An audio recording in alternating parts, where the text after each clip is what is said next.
Hello, good morning students. Now we discussing 11th class chemistry. आपका chapter चल रहा है 1, that is some basic concept of chemistry. तो हमने इंट्रोडक्शन पार्ट किया था कल, जैसे कुछ यूजफुलनेस केमिस्ट्री की, कुछ हार्मफुल इफेक्ट्स केमिस्ट्री की। तो हम बेसिक बात कर रहे थे कि why we have to study chemistry, क्या अच्छा किया है मैनकाइंड के लिए, बट क्या क्या हार्मफुल इफेक्ट्स हैं। जैसे साइंस के बारे में अक्सर बोलते हैं ना कि साइंस जो है वो वरदान भी है और अभिशाप भी है। तो कुछ अच्छा किया है तो कुछ उसके हार्मफुल इफेक्ट भी आपको देखने को मिलेंगे। तो अब हम स्टार्ट कर रहे हैं अपना next topic, that is matter.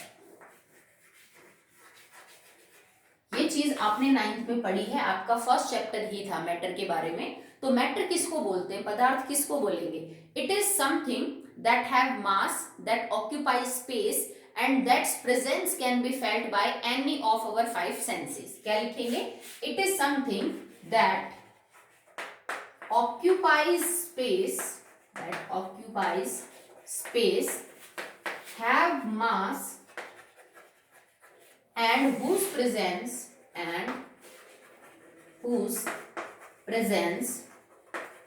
can be felt by any one of our 5 senses. Okay, so this is the definition.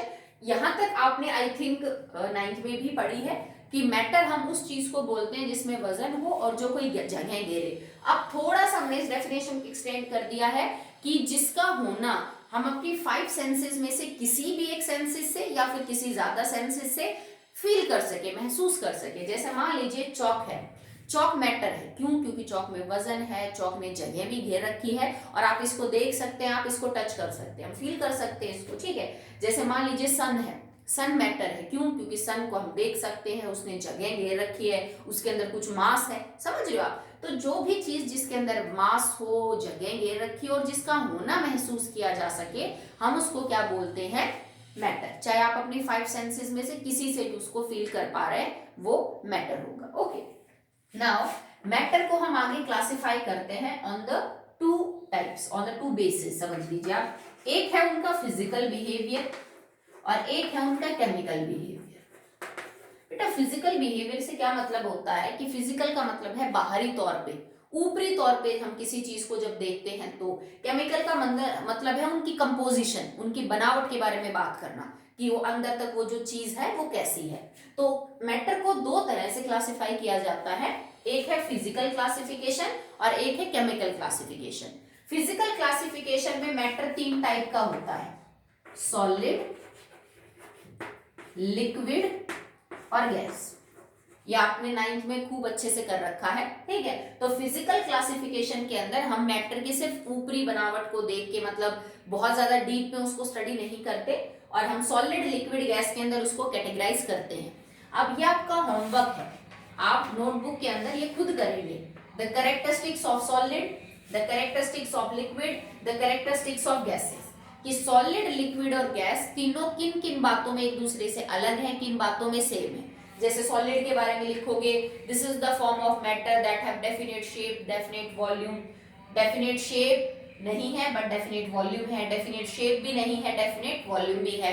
फिर इंटरमॉलिक्यूलर फोर्सेस किस में ज्यादा किस में कम, डेंसिटी किसकी ज्यादा किसकी कम, डिफ्यूजन किस में ज्यादा होता है किस में कम, कौन ज्यादा हार्ड है कौन सॉफ्ट है, ये सब प्रॉपर्टीज आप 9th में कर चुके हो। तो ये आपका होमवर्क रहेगा कि तीनों क्लासेस को, सॉलिड, लिक्विड, गैस को आप कैरेक्टरिस्टिक के हिसाब से टेबुलर फॉर्म में बनाएंगे और टेबुलर फॉर्म बनाने के बाद आप इनके 5-5 एग्जाम्पल लिखेंगे, 5 एग्जाम्पल ईच।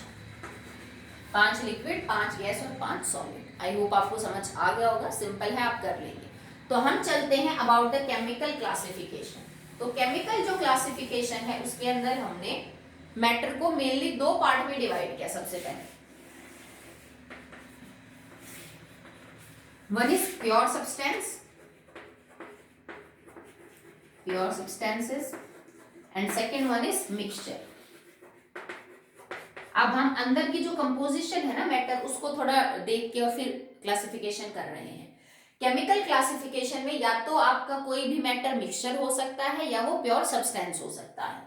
मिक्सचर भी फर्दर 2 टाइप के हो सकते हैं, it can be homogeneous mixture and it can be heterogeneous mixture. Pure substances further दो टाइप के होते हैं, it can be element, it can be compound. Compound further दो टाइप के होते हैं, organic, inorganic. Okay, now element are of three type, it can be metal, non metal and metalloid, जिनको हम सेमी मेटल भी बोलते हैं, metalloids. Okay, so this is the complete classification of matter on the basis of chemical behaviour. Chemical classification में सबसे पहले matter के दो टाइप है, pure substances and mixture. Pure substances से मेरा क्या मतलब होता है, these are the form of matter that contain only one kind of particles. अगर किसी मैटर के फॉर्म में सिर्फ एक टाइप के ही पार्टिकल मौजूद है, दूसरी किसी टाइप का कोई पार्टिकल नहीं है, वो पार्टिकल मॉलिक्यूल भी हो सकता है, वो एटम भी हो सकता है, वो आइंस भी हो सकती है, ठीक है, तो हम क्या बोलेंगे कि वो चीज प्योर है। जैसे नमक है, नमक को आप प्योर कब बोलोगे, जब नमक के अंदर सारे ही मॉलिक्यूल किसके हों, NaCl के, और कुछ भी मौजूद ना हो, तो हम उसको प्योर नमक बोलेंगे। भाई पानी को आप प्योर कब बोलोगे, that when it contains only H2O molecule, उसमें और कुछ भी ना हो। जैसे हमारे नल का पानी आता है, कुएं का पानी है, वो इम्प्योर है क्योंकि उसमें सॉल्ट भी होते हैं, इम्प्योरिटीज भी होती हैं, तो वो पानी प्योर तो नहीं होता ना, ठीक है। जैसे गोल्ड है, 24 कैरेट गोल्ड है, तो 24 कैरेट जो गोल्ड है that is pure because it contains 100% gold atom, और कुछ नहीं है। पर तुमने इसको ज्वेलरी बनाने के लिए अलॉय कर दिया और 20 कैरेट गोल्ड बना लिया या 22 कैरेट बना लिया, तो तुमने इसके अंदर थोड़ा सिल्वर, कॉपर, जिंक मिक्स किया, जिससे इसकी अलॉय बन गई, तो अब ये मिक्सचर हो गया। अब ये कंपाउंड तो ना, सॉरी, प्योर सब्सटेंस तो नहीं रहा ना, क्योंकि एक से ज्यादा पार्टिकल्स आ गए। इसी तरह से NaCl के अंदर तुमने KI मिला दिया, भाई आयोडीन की कमी को पूरा करने के लिए हमने नमक में थोड़ा सा पोटेशियम आयोडाइड मिला दिया, पर अब ये नमक प्योर तो नहीं है क्योंकि इसमें नमक के मॉलिक्यूल्स के अलावा किसके मॉलिक्यूल्स आ गए, KI के, ठीक है। तो प्योर सब्सटेंस क्या होते हैं बेटा, जिसमें सिर्फ एक टाइप के पार्टिकल्स पाए जाते हैं, चाहे वो एटम हो चाहे मॉलिक्यूल, दूसरे टाइप के अवेलेबल नहीं रहते। जबकि इससे जस्ट अपोजिट मिक्सचर क्या होंगे, जिसमें more than one type of particle देखने को मिलेंगे। जैसे मैं नमक में चीनी मिला दूं, आप पानी में नमक मिला दीजिए, आप रेत के अंदर सल्फर मिला दीजिए, आप लोहे में सल्फर मिला दीजिए, तो ये सब मिक्सचर है, ठीक है, क्योंकि इनमें एक से ज्यादा टाइप के पार्टिकल मौजूद है। ओके, नाउ होमोजीनियस मिक्सचर क्या होते हैं, ये वो मिक्सचर है जो बनने के बाद पूरा मिक्सचर की कंपोजिशन एक जैसी होती है। मैं इनको बहुत ज्यादा डिटेल में नहीं कर रही हूँ क्योंकि ये ऑलरेडी हो चुका है, ये जस्ट इंट्रोडक्शन पार्ट चल रहा है, तो आप इसको कर लेना राइटिंग में, बट बहुत ज्यादा डिटेल में हम नहीं जाएंगे क्योंकि आप सब जानते हो, आप बुक से पढ़ लेना इसको, कोई डाउट हो तो आप पूछ सकते हो। ओके, सो होमोजीनियस मिक्सचर्स वो होते हैं जिनके अंदर कंपोजिशन थ्रू आउट सेम रहती है बनने के बाद। जैसे मान लो कि मैं नमक को मिक्स कर दूं पानी में, तो नमक प्रॉपरली मिक्स हो जाएगा पानी के साथ, ठीक है। उसके बाद के पता चलता है नमक कहाँ है, पानी कहाँ है, सब कुछ एक जैसा हो जाता है ना। यूं थोड़ी ना होगा कि ऊपर से तुम चम्मच निकालोगे सॉल्यूशन की तो ज्यादा खारी मिलेगी, नीचे वाला पानी कम खारा, ऐसा तो नहीं होता ना। कंसंट्रेशन, कंपोजिशन सब एक जैसी है। अब हेट्रोजीनियस का मतलब क्या है, जैसे मैं नमक और रेत को मिला दूं, तो आप नमक और रेत को जितना मिला लो, पर जब भी आप उस मिक्सचर को देखोगे आपको रेत के और नमक के पार्टिकल अलग अलग दिखेंगे। भाई एक ब्राउनिश कलर का है, एक व्हाइट है, तो आपको अलग अलग नजर आएंगे, तो वो हेट्रोजीनियस मिक्सचर बना। आपने आयरन को और सल्फर पाउडर को मिक्स कर दिया, तो आयरन का पाउडर ग्रे, सल्फर का पाउडर येलोइश होता है, आपको अलग